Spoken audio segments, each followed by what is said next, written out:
Today we're talking about sacrifice in Dragon Ball Z.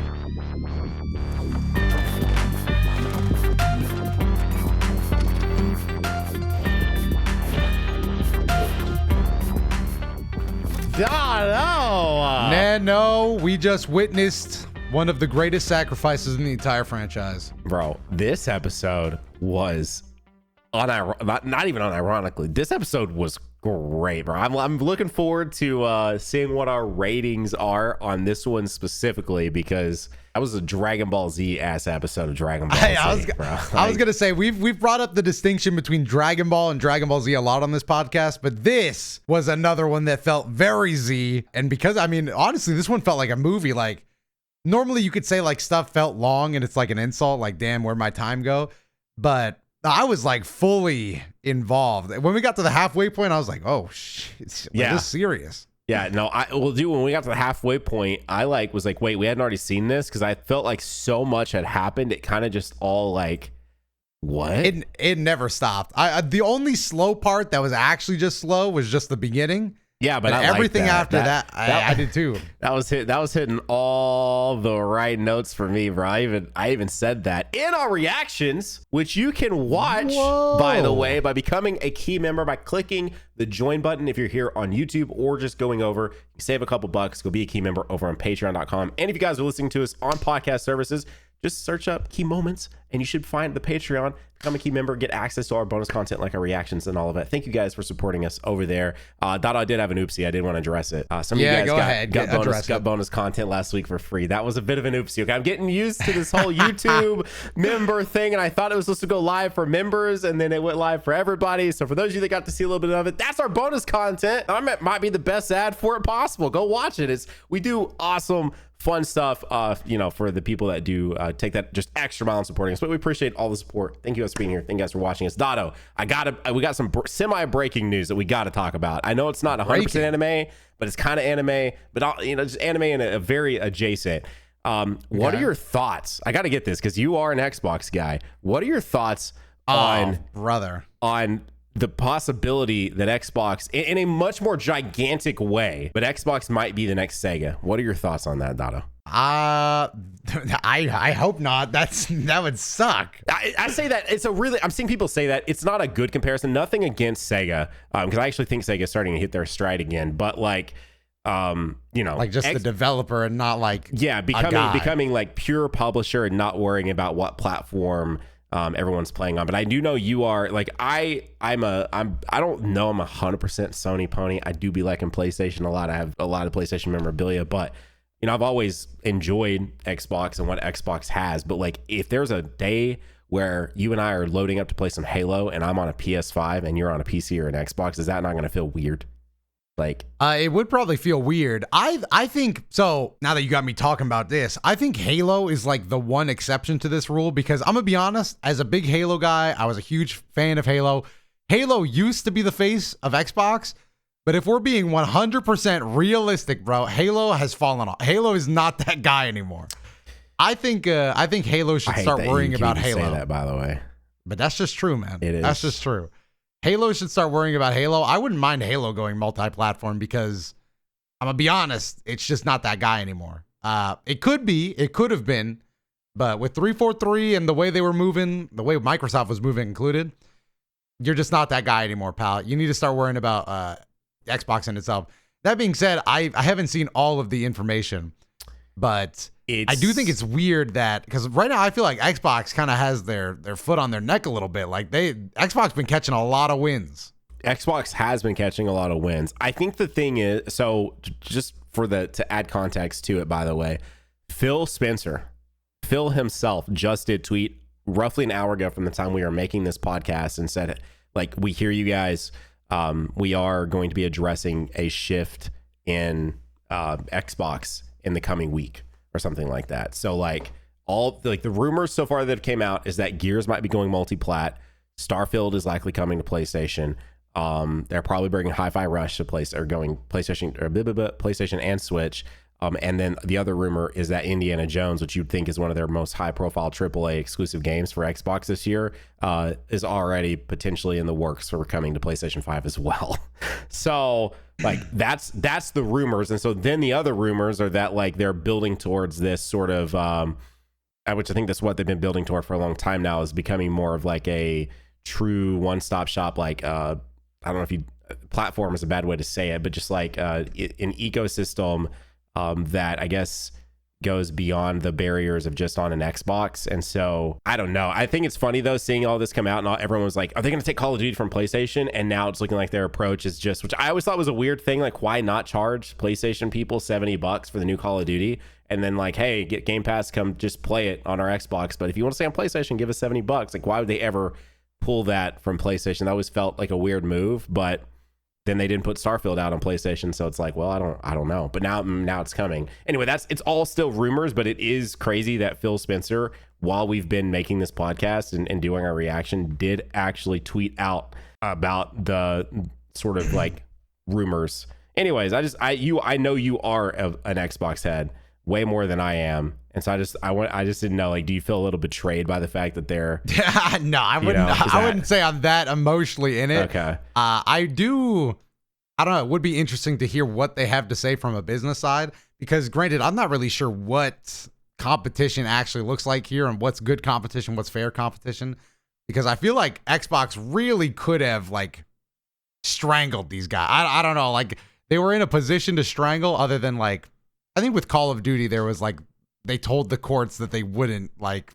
Yeah, they agreed away for the next decade, and like, who knows what game even looks like in a couple of years, let alone in 10 years. So yeah, this is the actual tweet, by the way, just so we're on the same page. If you're listening, we're listening and we hear you. This is from Phil Spencer, the head of Xbox.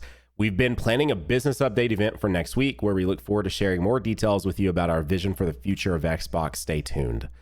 But also, didn't they announce, like, well, not announce, didn't it get leaked that they're doing like a next gen console anyway? I think they're skipping the mid gen, so I think they'll probably still be doing consoles of some sort. But I think that's everyone's like true concern is, if this were, and again, I don't think it'll ever become full Sega because it's literally Microsoft and they just print money. But everyone's concern is just losing access to their digital library of games if eventually Xbox doesn't have like an actual console you can just go buy and download all your old games. That would suck. So hopefully it doesn't come to that. And plus, like, unless Nintendo ever gets to a point, which I'm not trying to dive into that too much, but unless Nintendo ever gets to a point where they're making something that is more modern era, specs, which right now it's rumored the Switch 2 is going to be PS4 level, which I think that's cool, dude. If I can walk around and play some PS4 level games on a Switch, that sounds pretty dope. I really just want to play Tears of the Kingdom and Breath of the Wild at 60 FPS on my handheld device, but that's neither here nor there. But if Xbox would ever bow out, that leaves PlayStation as the only, like, I guess, top level platform in terms of just going and buying a box and games just working out of the, that's the thing I've always loved about consoles, man. Like, I do like my PC gaming, but I just pop a game on and it just works, right? Like, that's kind of the beauty of a console. It'd be weird. So I definitely can't imagine a world where Xbox is not making consoles. Anyway, I just want to bring that up because it was breaking. And I guess you're not, I guess you're not like, I guess you're not like the biggest. Nah, you're an Xbox guy. I feel like you're downplaying how much you're an Xbox guy. I mean, I am. I'm just not like, I ain't emotional about it, but I do think like I like their approach, like the Game Pass stuff. Like, I'm subscribed to Game Pass. It's pretty sick. I think the best part about Game Pass is I'm not super into it though. So every time I find out something's free on Game Pass, I'm always surprised. I'm like, yo, ooh, piece of candy. That's kind of my stuff. And I just prefer, like, honestly, like, I guess is the last thing I'll say about PS5 versus Xbox. But I remember back in the day, I was like, oh, man, this PS5, like, the design looks pretty good. Bro, nowadays, I fucking hate moving my PS5. That thing is huge. That shit is annoying. It is really big, yeah. In terms of, like, placing something somewhere, the Series X is, bro. I was moving my PS5 down to the living room because I had friends over, and I had to do it with two hands. I was walking down the stairs stupid slow because I was worried. Bro, I one hand my fucking Xbox. Series X, I just grip that thing. I'm walking down the stairs. No, you can like cradle it like a baby. The mini fridge design is actually elite. It's actually elite. I can't stand the the slim PS5 either, by the way, especially the one with the disc. I haven't even seen that.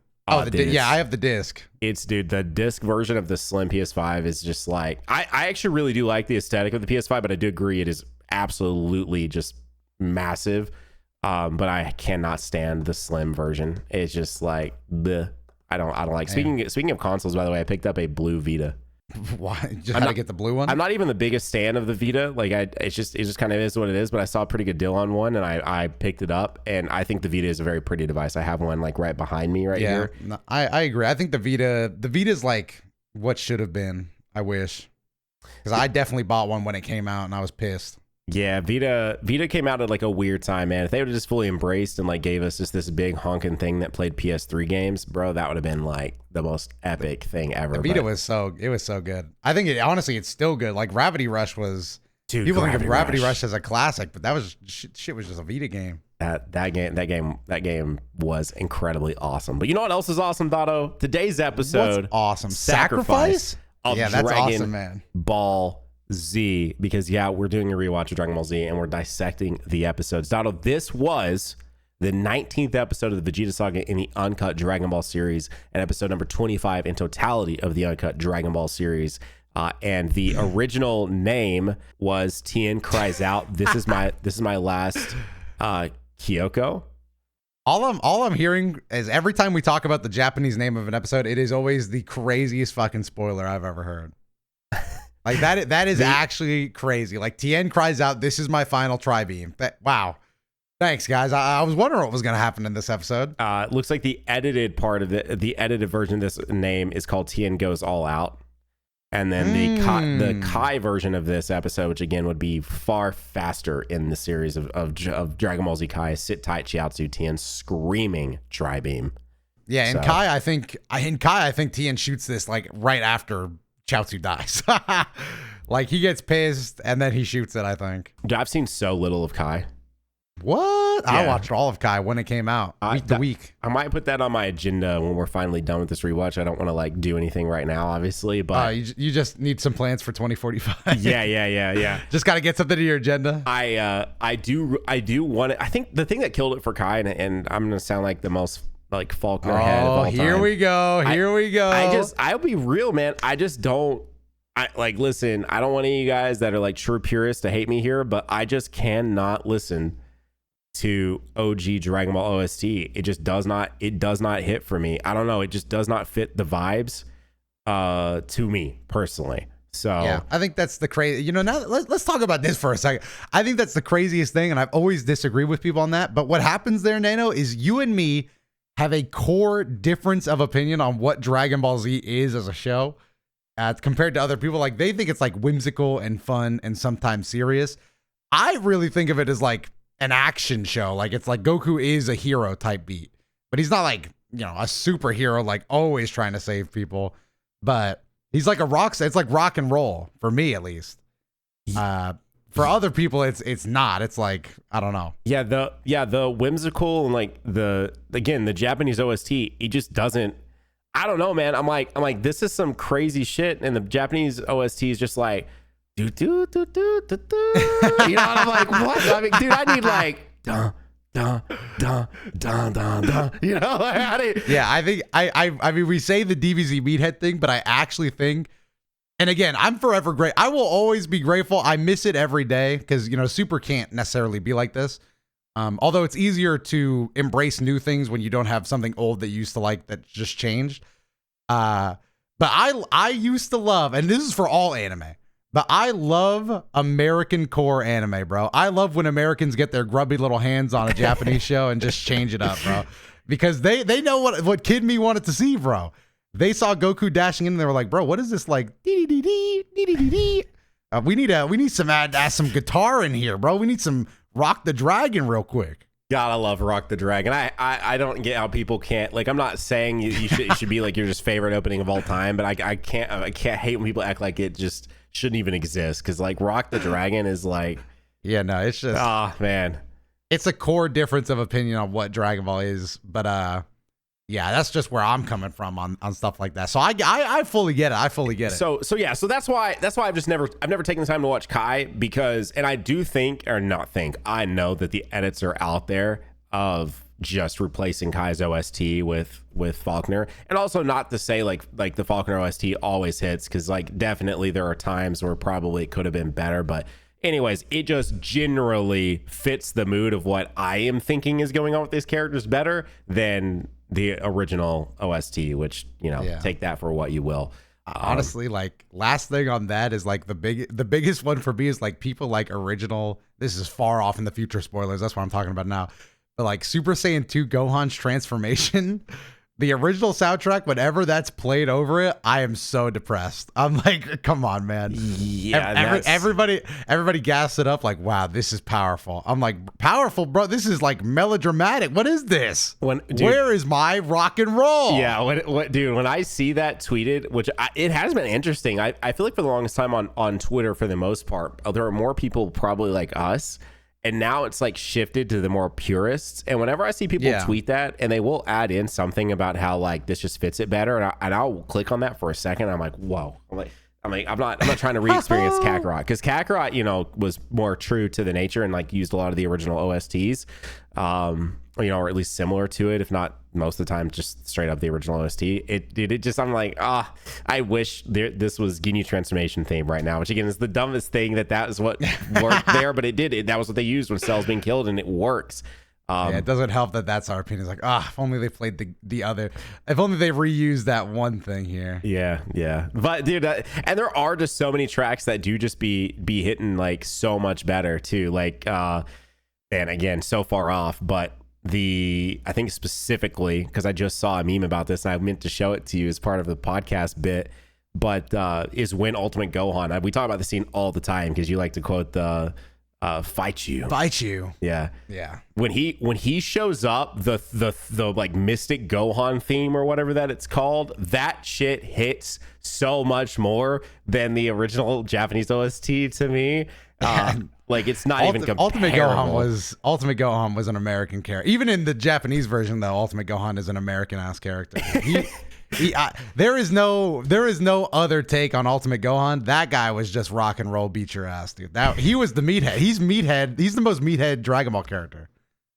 God, that line is so sick, dude. Now you got me going off on too many tangents. That's the best Gohan line. Dude, that Gohan, I was like, oh, we're back, bro. Oh my god, dude. When he came back, he should have won. That was the most robbed. Bro, we are going far off. That was the most robbed I've ever felt of something that wasn't even personal to me like that. Oh, dude, Kid Me definitely thought Gohan was beating his ass, dude. Which, I mean, you know, but dude, I wish I had those reactions, like, to after school Tyler watching that, because I know I remember I was screaming. I was watching that on a 13-inch or maybe 9-inch CRT TV in my grandma's like kitchen area thing that she had, and I remember screaming at that, bro. God, dude, take me back. No, not really, but kind of. Anyways, let's talk about today's episode. It's crazy we haven't talked about this, because we swear this was like this is a high tier episode, man. This was a Dragon Ball Z. Again, this was a movie ass episode. It really was. Dude, I can't hold you. Going into this, I did not know so much was going to happen. I remembered the one penultimate thing that happened, but like I didn't remember everything else. And I think even in our reaction, because you made a bet, you're like, this is where Nappa finally loses some armor. And I think in the midst of it, I should have known it was where he's going to lose some armor because of the thing that was going to happen. But like in the midst of just the episode, I'm like, are you though? Are you sure he is? And I'm like, why am I not remembering that he's about to do like the most TN move of TN moves, and he's going to take some armor off of him? So, honestly, I think that might be the most forgotten thing in my head, because I swear, I mean, this has been a multi-episode thing for us. Like, I swear that he lost all of the armor completely due to an attack. But it's honestly becoming like he's just going to take off the damaged armor at this point. I was going to say, I think he is just going to take it off, yes. Yeah, he's just going to do it for fun. Because I thought when Chaozu blew up, I was like, that's it for the armor. When Tien shoots him, I'm like, okay, it's all going to be off now. But no, this Saiyan shit's for real, bro. Like, this armor that Frieza only hands out the highest quality stuff. I will give him that. It's just unbeatable. Man, Frieza. Who is that? Oh, I don't know. I just, I heard like Raditz probably mentioned. Like, I'm kind of like naming, like, I'm just kind of guessing. Oh, okay. I see. Okay. But yeah, no, yeah, we're still talking about the armor. If you guys have been keeping up with that arc. Okay, so this episode, just a quick little rundown of what happened here. Goku still flying across Snake Way, does the afterburner like stuff, which I just love when he does that. That's just so cool to me. I don't know. They are running out of shots though. They only had like 2 this time. Yeah, they had like the cool opening where he's like, all I have to compare it to is like Naruto through trees. Like he's like, but then after that, they used the same shot like 6 times to describe where he was. Yeah. I mean, he's just coming across Snake Way incredibly fast. Which there's an Easter egg in here that we're gonna have to get to in a moment. That was pretty friggin' incredible. That involves Goku and Snake Way. But anyways, back on Earth, of course, Chiaotzu is now dead. Tien is fighting with one hand, by the way, because again, he did lose a hand at the beginning of Nappa. Fighting against him. Piccolo, got that punch clean off. Yep. Krillin are all on the sidelines, and Piccolo and Krillin are trying to figure out a good time to hop in. And of course, it's going to be when Nappa's attention is all on Tien, so it'll be like a surprise attack. Yeah, so they're letting their boy take a beating here in a second. It doesn't really get that far, but Tien's just kind of wailing on Nappa. Except he's doing absolutely nothing. He's doing nothing. He's just showboating, but he does make a good distraction for. I always thought this was like one of the coolest attacks, like duo attacks in the series, because we get a little something here. Do you want to keep doing your rundown?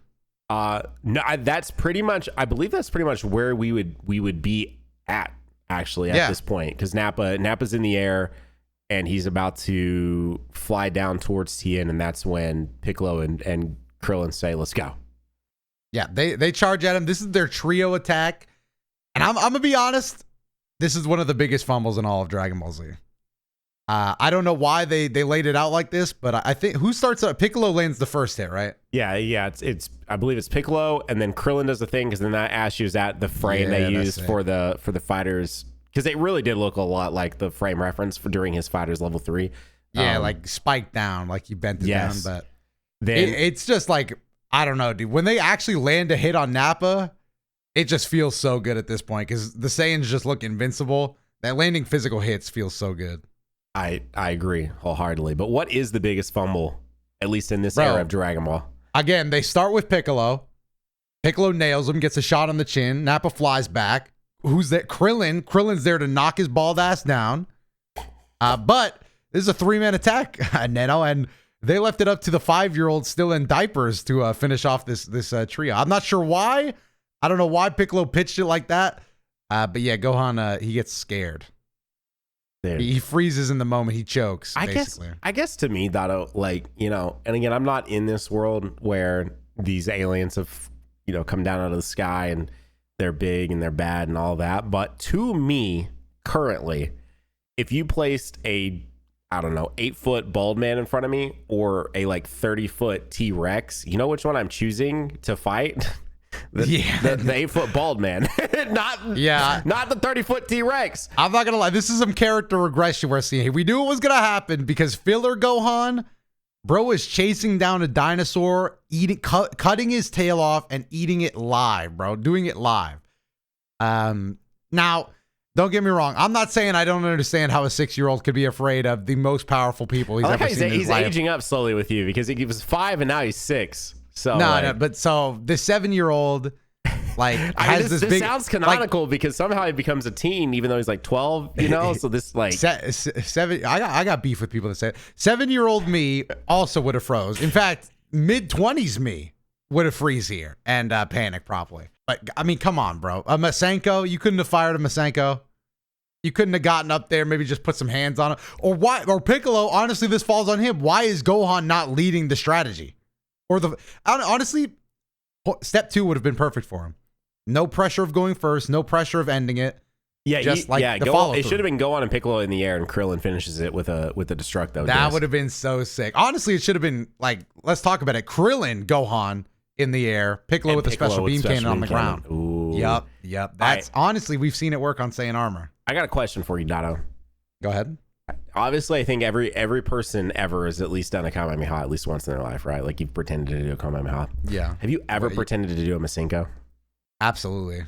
You have? In fact, I would say that the Masenko was my more go-to as a kid. Dude, who am I talking to? You guys gotta let us know in the comments right now. I've never done a Masenko in my life, dude. Obviously, that is actually wild because I'm gonna say Masenko is the most slept on like attack of all time. It is such a cool name for an attack, and it's also like you put your hands double. See, I even know the motion, bro. Double palm up to your forehead, facing out, obviously palms out, and then you just scream Masenko. It just looks cool. And the thing is, I swear I remember a Gohan Masenko scene coming up.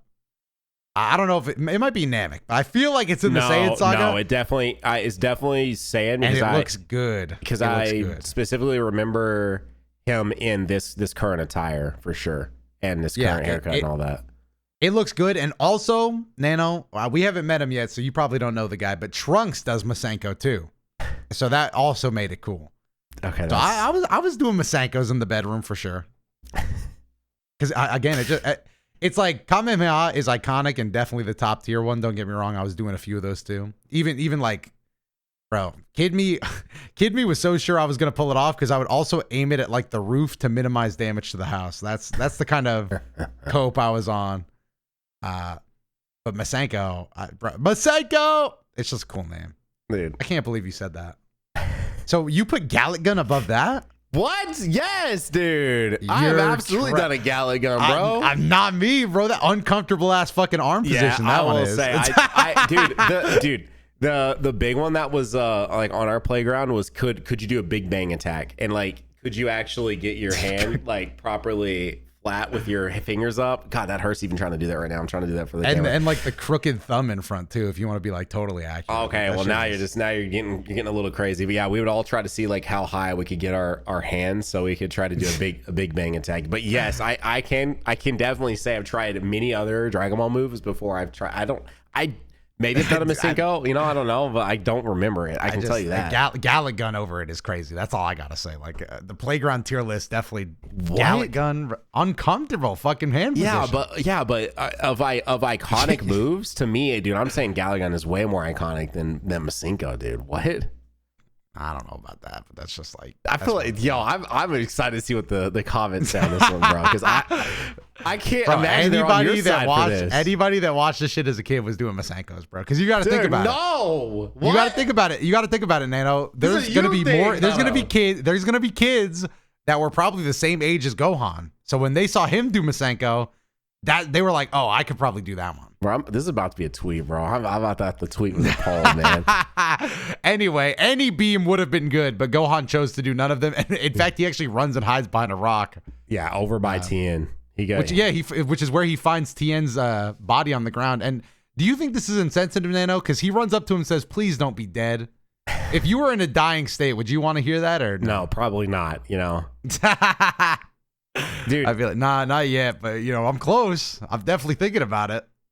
Dude, first off, Tien doing all this with only one hand and fighting him at the beginning, mad props to him, man. It makes you wonder. It does make you wonder, though. You want to know what I thought? You know what I thought of that I said low-key spoilers? Did you get what I was like thinking of at that point, by the way? With Tien fighting with missing a hand? No. What? Because you said it was spoilers for another series. I didn't know.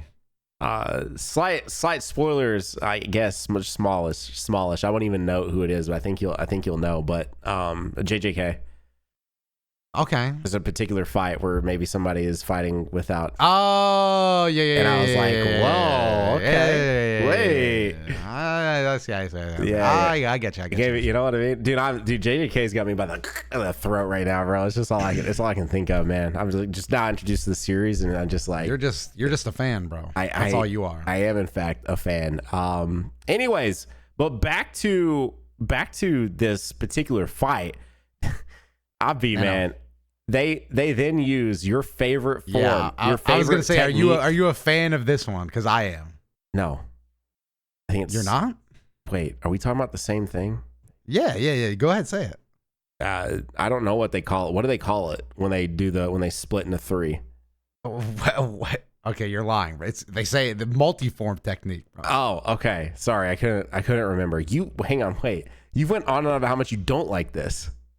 Yeah, no, I'm saying I'm a huge fan of it. It's the greatest technique, and it always works, and it's never a waste of time. Dude, I don't get it, man. Why would they do this? I guess also to me, and I think we've said this before too, I don't even think this is that cool. It's really not. Like, again, like, it's crazy. It's crazy because clones are usually something that I think is super cool. Like Naruto doing shadow clones, that is super fucking cool. Yeah. Multiform technique is super fucking lame. It is so lame, dude. And they even say it every time in the show. They go, this is going to split up our power, but it's worth it? No, it's never worth it. It has never worked. The multiform technique has been selling for going on like 30 years. How old is Dragon Ball, Nano? Like as a franchise? 40. It's 40 years old. It's been selling for at least 35, bro. Every time multiform techniques, all the way from here to the Tournament of Power, this shit has been useless. Useless. But yeah, because first of all, Krillin does. Can we gas my boy Krillin up here? Let's gas Bro him up. Trains everything and anything. Because Piccolo, we had this foreshadowed in Dueling Piccolo, one of the greatest Dragon Ball Z episodes of all time. Greatest, and by that yes. I mean it. What did it rank, Nando? Do you have those on hand, or do you remember? I do believe we may have given it both ones. Oh, sorry. Damn. You gave it a 1. I gave it a 2. You were feeling generous that I day. was. You were in a good mood. That was most definitely a 1. Yes, sir. Well, Piccolo, kind of makes sense for Piccolo. It's he's just training that. He had that earlier in the series, so he does it. But he's like, Krillin, you got a multiform technique too, right? And he's like, yeah, of course. Bro, when did you put time into learning this? Krillin has just grown immaculately. Although I will say, Nano, the animation of multiform fits Piccolo a little more because his doesn't look like multiform. It looks like he's dividing his cells to make multiple Piccolos. Yes, yeah. Which they did not go as crazy this time. No. He's done it 3 times now in the last 10 episodes, and that first time was like insane. It was very detailed. Yeah.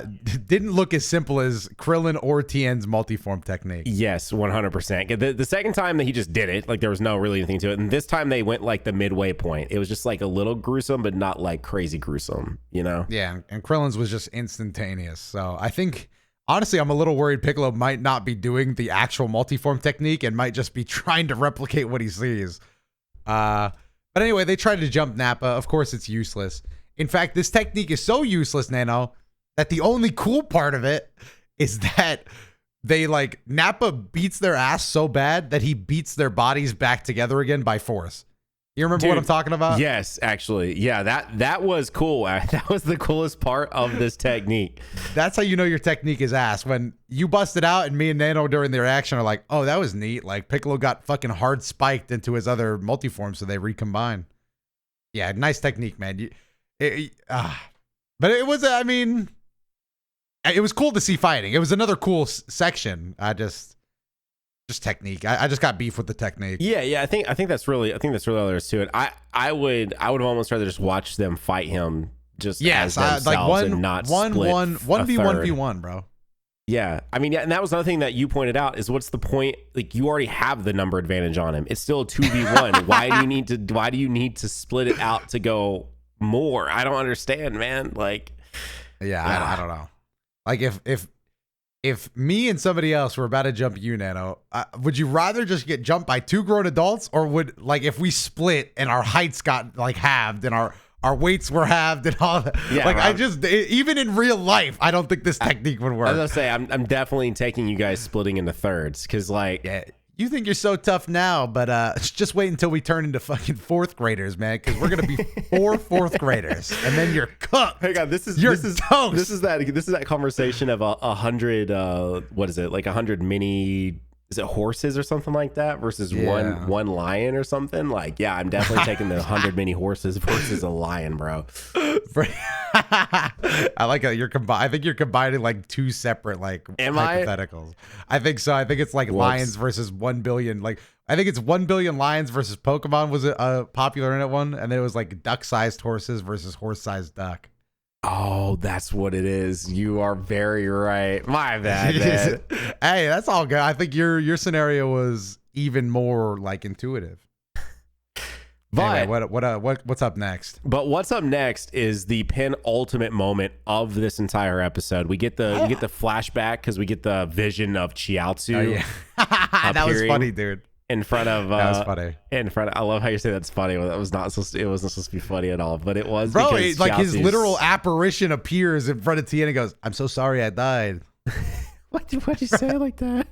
Bro, that's that. Bro, it's basically that scene. He's like, "I'm so sorry I died. Now I'm in heaven now." I do want to point out something here. Actually, let's go ahead. Let's talk about it. So Tien, of course, pops up after having this vision of essentially it takes us back to Shin and Shin with Chiaotzu and Tien like showing off his pupils to, I think, was it Roshi or something like that in original Dragon Ball. So just basically trying to show like they'd been friends for a long time, and then them climbing was it Kami's tower or Korin's tower? Kami? I think it was Kami's tower. I don't know actually. Either way, Korin? No, Kami. Yeah, I think it was Kami. Climbing Kami's tower. Just basically building up the fact that like the friendship is strong. So he pops up and he starts like gathering all this energy. Which, by the way, this is actually one of the cooler moves I think in the entire series, and does a one-armed tri-beam that actually does connect and hit Nappa. It looks cool too. They do like a hand close up with the energy swirling around it, and then a face shot. Yeah. It looks good. No, they went crazy with this. Now, what I want to point out here, which I guess just to confirm that Nappa does lose some of his armor, as we already talked about, and that's pretty much all that happens with Nappa. Now, Nappa and I think Vegeta both do talk back and forth. They do. They say if Nappa had not have seen Tien was doing that and wouldn't have like prepared himself, it probably would have taken him out.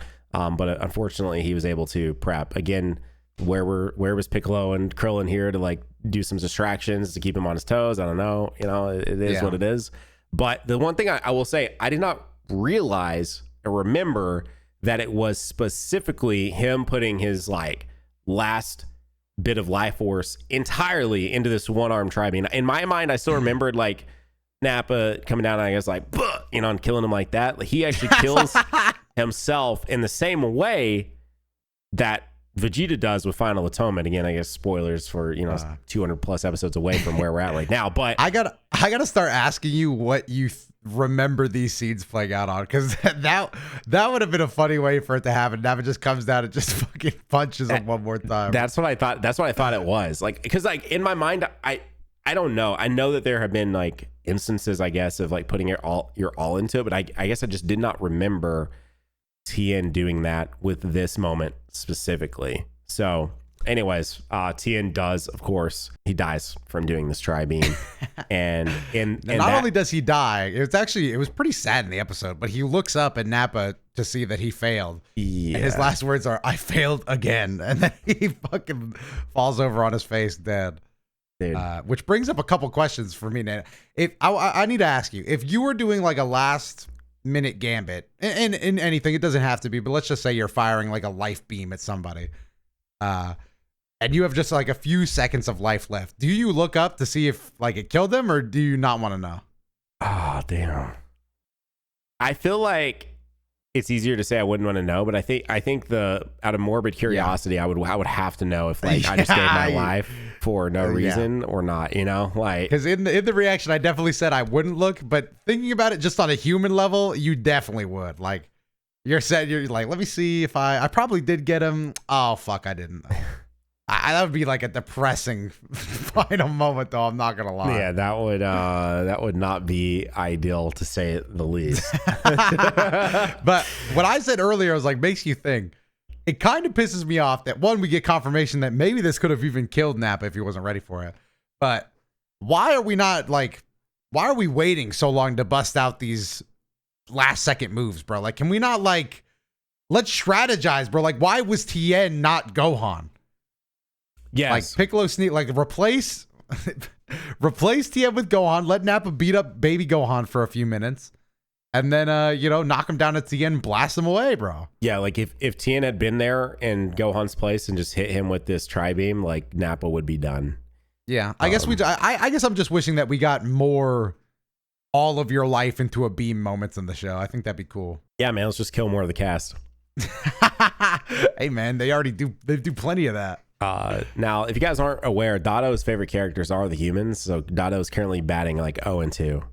So Yeah, it's been we a won't rough couple Chiaotzu. We found out Doto I don't- really yeah, I don't hates even care Chiaotzu's about guts. I don't hate him. He's just a bench warmer. At best. That is what you said when he showed up. You go, oh, look, it's a bench warmer. I'm like, damn, bro. I'm so sorry I died. I'm in heaven now. Man, I'm telling you, bro, I don't want to plug too much here, but if you guys are not checking out the reactions, bro, they are. Also, we do be like mini podcasting before we actually dive into the reactions most of the time as well. So like they really are worth it. At least that support. I appreciate it again. Just become a key member.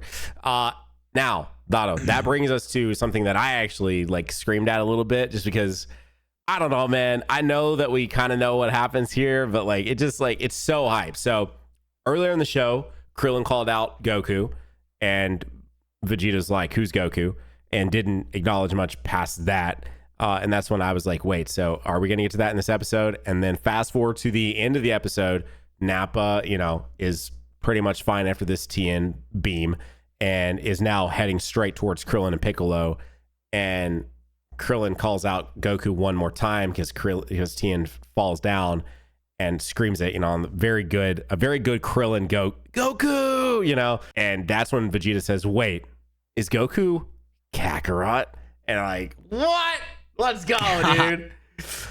Yeah, this was, and honestly, it kind of ended up being a good strategic moment to cry out for his friend because this leads to the 3-hour pause. Yeah, Vegeta tells Nappa to stop, and Nappa almost defies Vegeta. And then he on a leash, bro. And Vegeta's like, "Hey, no, I meant it. Like, stop."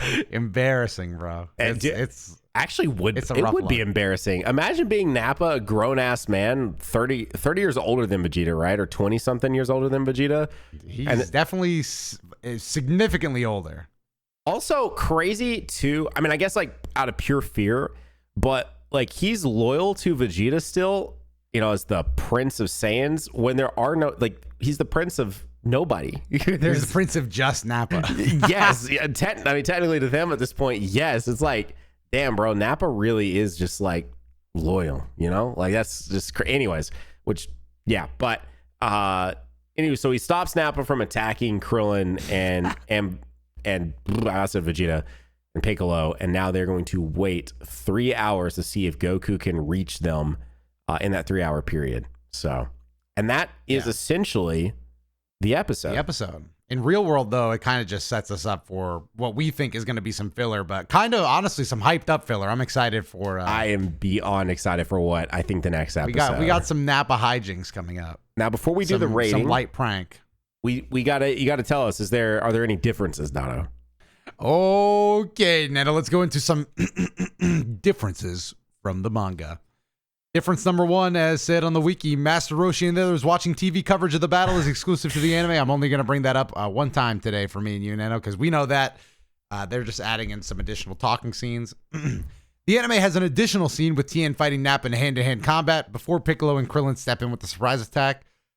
Yep, that was, like I said, in Kai, I really do think like Chiaotzu dies and then Tien's like, damn, and then he also dies.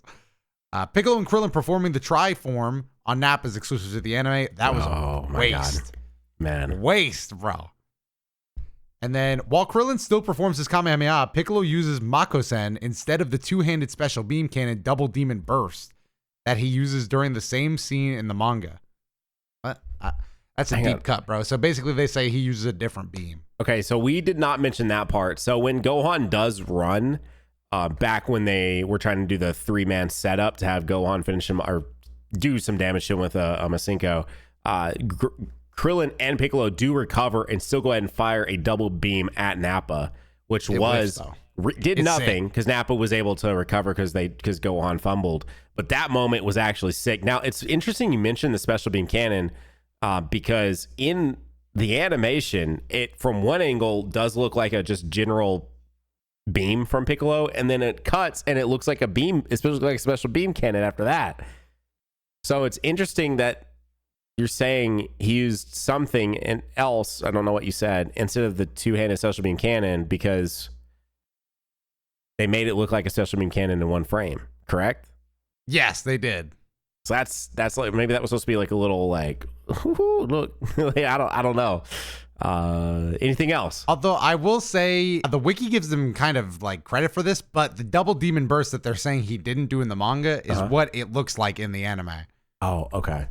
Because it does look like a double-handed special beam cannon. Okay. But yes, the first part of it didn't look like that. I think that's what they took their major credit with. That's pretty much all the differences. So not really anything too crazy here. It was just like some good Dragon Ball Z filler, some extra fight scenes. Only a little bit of yapping from the TV cast, but it honestly didn't feel too bad here at all, honestly. Didn't break the pace, which is all I could ask for. Do you want to do some light trivia? Sure, let's do it. Well, this episode marks the first time Tien dies in the series. Okay. So that's a pretty big moment for our boy. He's savable is basically what they're saying there. Yes. This episode also shares its name with an episode of the Perfect Cell Saga, don't know who that guy is, in which Tien nearly dies in the same way, but survives. So they reference this again when it's referenced when he does a similar technique. And then after Chaozu sacrificed himself, Tien's flashback of Chaozu is shown out of order. So we get some scenes for after he was beaten by Cyborg Tao, and then that's followed by a scene of the King Piccolo where he's resurrected. But just not in chronological order. Those happen in completely different orders. Oh, okay. That's not like... Which I guess I don't mind. They're just, it's kind of whatever. I guess that's why it's trivia, though. No. That's pretty much it. I was saying, now, Doto, that brings us to the penultimate moment of this entire podcast episode. We need to give ratings. I don't remember who went first last time, so... I guess this is also a good moment to note that we are also getting ahead. For those of you that listen to the podcast, we are getting ahead. So there will be more of these to look forward to, specifically the rewatch for the rewatch people. So we have a lot more to go. So it doesn't really matter to me who does I can do it. Yeah, we have to get a fresh start. Yeah, go ahead. I'm gonna. Okay. You know what? I'm not gonna be a hater, bro. I'm not gonna be a hater. Damn, dude, we're about to have the same freaking score. I know. No, I'm looking at it, and we've had the same score the last 2 episodes. Okay, we're not, bro, because you're not. You're. Have you got it? Have you already said? Have you held it up? Am I good to go? Yep. You're good. All right, guys. I really did enjoy this. I think this is maybe honestly the most Dragon Ball Z episode that we've seen so far of what I think is Dragon Ball Z. So I'm giving this one a 9. I think this was very good. Oh, what'd you give it? A 9. I knew it. I mean, this was a 9-ass episode though. It was like it didn't have the iconic needs for a 10 or like the interesting fight. Yeah, it wasn't. Dude, I can't get off your ass on this one. It wasn't episode 10, a new friend. With the DotoDoya only single 10 of the entire Kimo's podcast. Get off of me, bro. I was just desperate for some content, bro. That was like a funny 10, bro. Like that one had me giggling and shit. That's about it. Now, like, I do just want to ask really quick, in retrospect, do you think that this episode is better than that episode? Yes. 1,000 times yes. But bro, I was in the middle of a desert with no water back then, bro. Yeah. And that was my oasis. That do be changing shit. I just can't. I don't even remember the mindset I was in when I gave it a 10. Yeah. That's the thing, is like I can't even remember who that guy was. Anyways, guys, that is today's episode of Key Moments. We appreciate you guys so much for being here, so much for supporting the podcast, so much for just diving into this Dragon Ball Z rewatch. That we are thoroughly enjoying. So, man, Doto, did you hear the music? Any final things you want to tell the key members and the rest of the audience members right now? Yeah.